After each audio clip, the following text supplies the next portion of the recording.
television highlights of the news of yesteryear.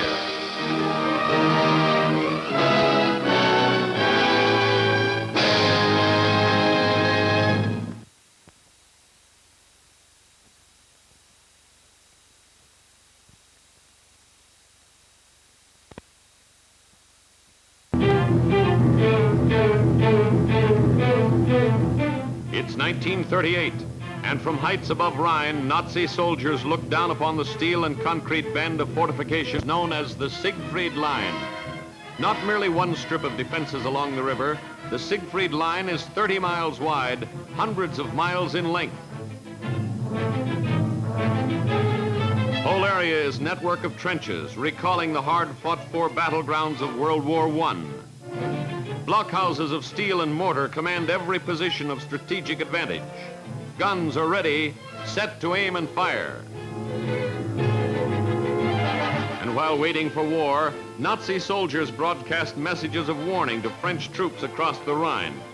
Under sunny skies, outside embattlements of their own, French hear how Hitler's going to rule the world someday. But when the speaker blasts forth with German music, the Frenchmen dance.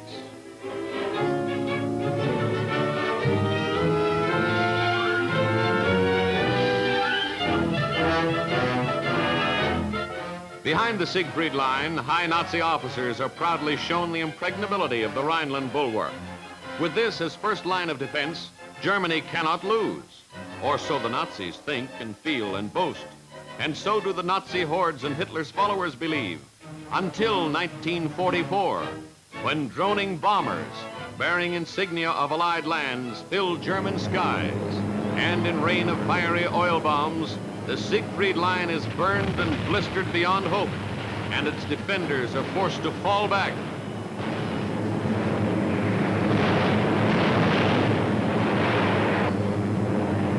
And what of the impassable Siegfried Line? Through its anti-tank emplacements, American tanks and trucks pass unhindered.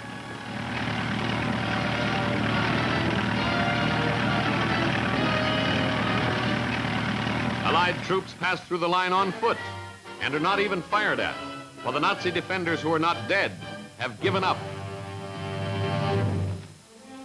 With Lieutenant General Simpson and General Montgomery, England's Prime Minister Winston Churchill inspects the ruins of Nazidom's battle-proof bulwark on the Rhine.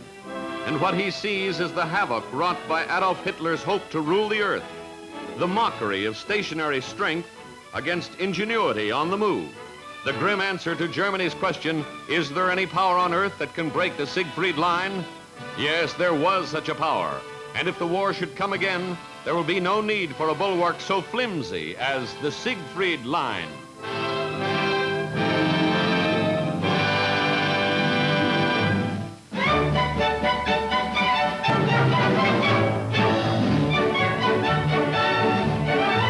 It's 1928, and in Hudson River, 150 canoeists paddle furiously and race around New York City. Passing unfinished George Washington Bridge, they head downstream toward New York Bay and Battery with Manhattan skyscrapers in the background. Notice kayak-type paddle used by leaders. Race isn't going to prove anything, but this is 1928, when nothing mattered much anyway, as long as you were having a good time.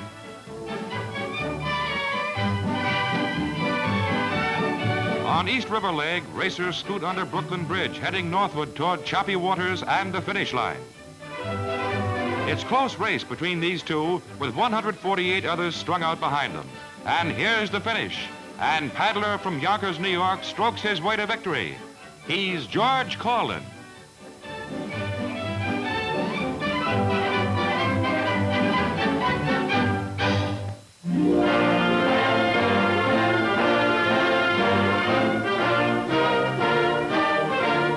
Here's Andrew Mellon in the 1920s, when millionaire philanthropist was Secretary of the Treasury.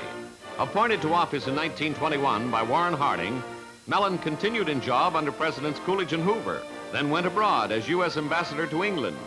Head of vast industrial empire, he was author of Mellon Plan, heavily criticized by his political opponents.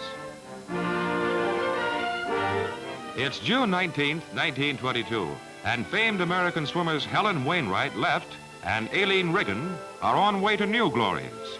Miss Wainwright is holder of 3 national swim titles. Miss Riggin was Olympic diving champion at Antwerp 2 years ago. Both are America's best. At Pendleton, Oregon, 23rd of September 1923, ex-Secretary William McAdoo gives Roosevelt Trophy to cowboy Yakima Canute. Winner of Best All-Around Cowboy at Show, Canute shows his World Championship form in bucking horse event. He's up, he's down, he's up, he's down, he's up, he's down, up, down, up, down. Oh, he's always in the saddle.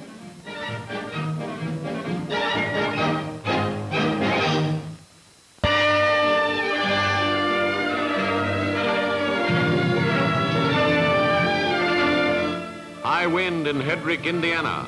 It's April 17th, 1922, and tornado and flood hit Hedrick, Indiana, leaving more than 100 persons injured, with 21 others dead.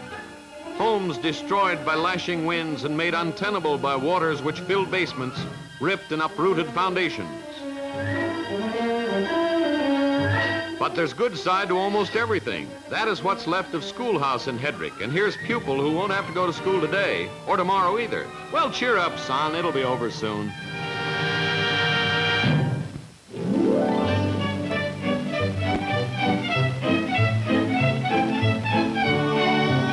Just look at what the well-dressed Floridian is wearing, and you'll know this was long ago. Just look at what's making this trolley car move, and you'll wonder, how old can motion pictures get? It's all part of transit system in Palm Beach in days so far in the past that even Hector's father was a pup. Why, there's not a gas buggy in sight.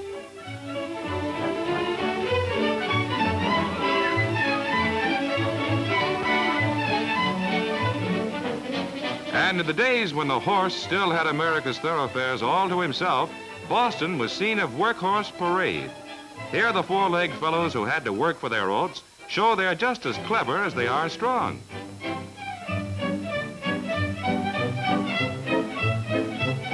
This one can count without benefit of fingers, and here's one worthy of a gold medal award. Not one man of war or whirlaway among them, but they're champions anyway.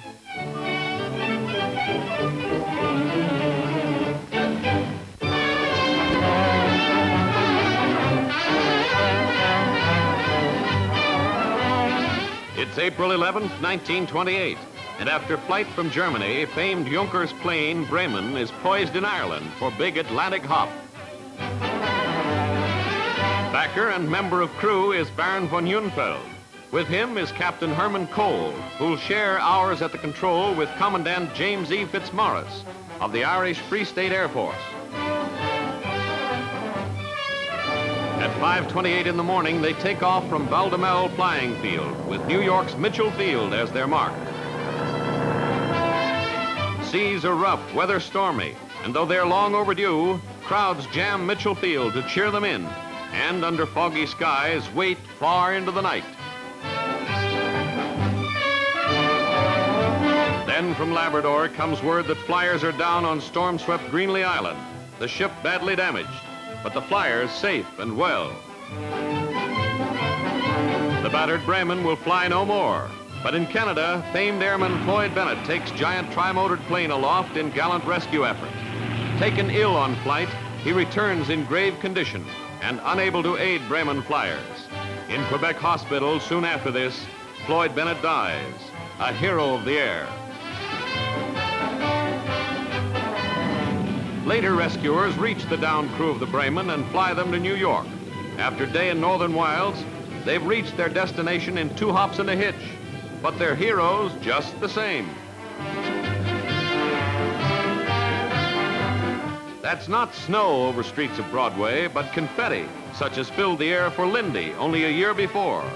The Bremen flyers didn't make it, really, but in 1928, anyone who dared to fly across the Atlantic was a hero.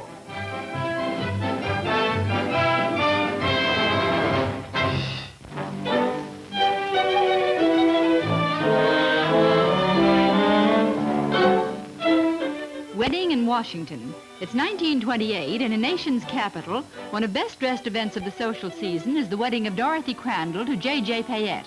Here's the bride with her fashionable mother and father. But has anybody seen the bridegroom?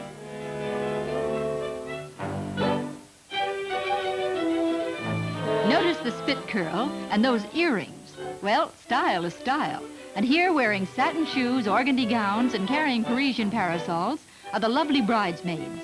Notice, too, the transparent brims of the hats and the three-quarter length gloves. It's a well-dressed wedding indeed. But has anybody seen the bridegroom? Here's a better look at the bride and her curl of fashion. As bridal party arrives at church in the latest fashion and expensive cars, Dad gets his daughter to the ceremonies in style. But has anybody seen the bridegroom? Oh, here he is, complete with father and mother.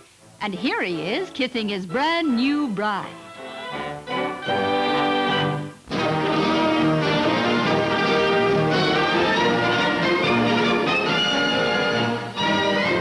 High Priests of HALE.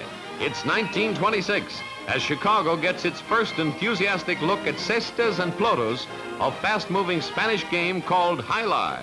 Cesta is basket players are swinging, and plotos is name of goatskin-covered ball used in game.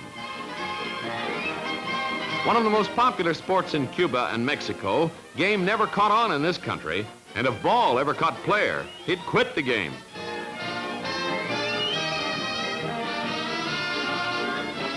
It's 1936, and at Canton, South Dakota, contestants in Central Association ski meet, some of nation's foremost amateurs take to the sky to break records or bones. Here's one who ought to be among winners. And here comes another who looks as if he'll go for a record leap. No, it takes a little better balance than this to fly any distance out and down and still have enough unbroken bones to try it again. Watch this fella. He's heading for a fall, and that's not all. Well, it's all for him, this ski meet.